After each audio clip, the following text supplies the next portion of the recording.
My background was as a military officer. I served in the military as an army officer for just under 13 years.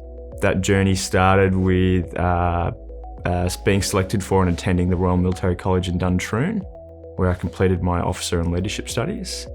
And then over the subsequent decade, completing a number of senior operational leadership, strategy and training roles across Australia and the Middle East. During that time, I was very fortunate to lead some pretty amazing men and women in a whole series of different organisations.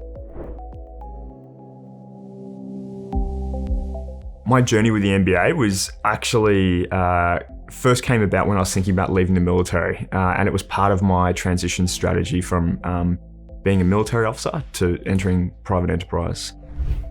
The reason for that was that I didn't believe employers could understand or fathom the level of responsibility that was required for a military officer. And it's a bit of a different industry in and of itself. It's not like you go between healthcare and real estate. It's a different body again. And to help enhance my credibility and provide reassurance to employers, I thought the MBA was the right way to do that. A leadership management and strategy experience I had with defence and everything that was invested in me by the government was amazing.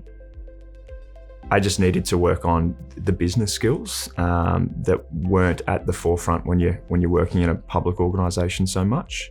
Picking up those pieces along the way from economics or marketing or finance units and being able to lay them again on top of my previous experience, I think has been invaluable. I think one of the key benefits from my studies so far has the exposure for different business functions has really helped me to critically think about and understand what makes the key stakeholders make their decisions. If you're considering an MBA, first and foremost, it's an amazing experience. I've learnt so much and met so many interesting people that I otherwise would have taken years to do so. It's a competitive environment out there, and make sure you find the university or the provider that suits your needs. Some of the factors that I considered really were around the quality of the teaching staff, the flexibility in the learning offerings, the reputation, the cost.